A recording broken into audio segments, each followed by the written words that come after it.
آپ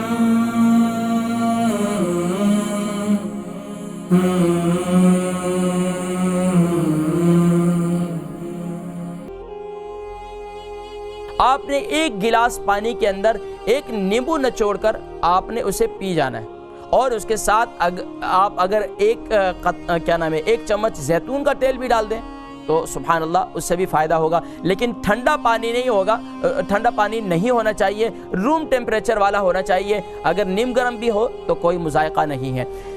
تیسرا علاج وہ یہ ہے کہ اگر آپ کے پیٹ میں بہت زیادہ درد ہو رہا ہے اور آپ کو سمجھ نہیں آ رہی ہے تو بہترین طریقہ یہ ہے کہ آپ ڈاکٹر کے پاس جائیں اور اپنے مرض کی تشخیص کروائیں، حکیم صاحب کے پاس جائیں، اپنے مرض کی تشخیص کروائیں۔ اور اگر مرض کی تشخیص نہیں ہو رہی تو یاد رکھیے عموماً بہت سے لوگ ہیں ڈاکٹر کے پاس جا کر ٹیسٹ کرا کر تو آپ کسی ایک اچھے معالج کو جو طب نبوی صلی اللہ علیہ وسلم کا ماہر ہو اس سے ملے تو انشاءاللہ العزیز آپ کی یہ تکلیف دور ہو جائے گی۔ تیسرا علاج کیا ہے؟ حضرات کرام ہم نے بریک پہ بھی جانا ہے اور بریک سے واپسی پر انشاءاللہ آپ کے سوالات ہوں گے، پھر انشاءاللہ میری طرف سے اس کے جوابات ہوں گے۔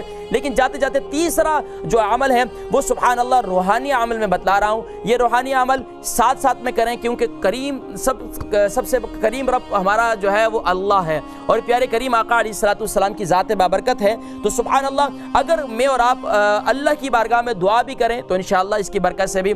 تو سورۃ صافات کی آیت نمبر 47 ہے، لا فیہا غول ولا هم عنہا ينزفون، لا فیہا غول ولا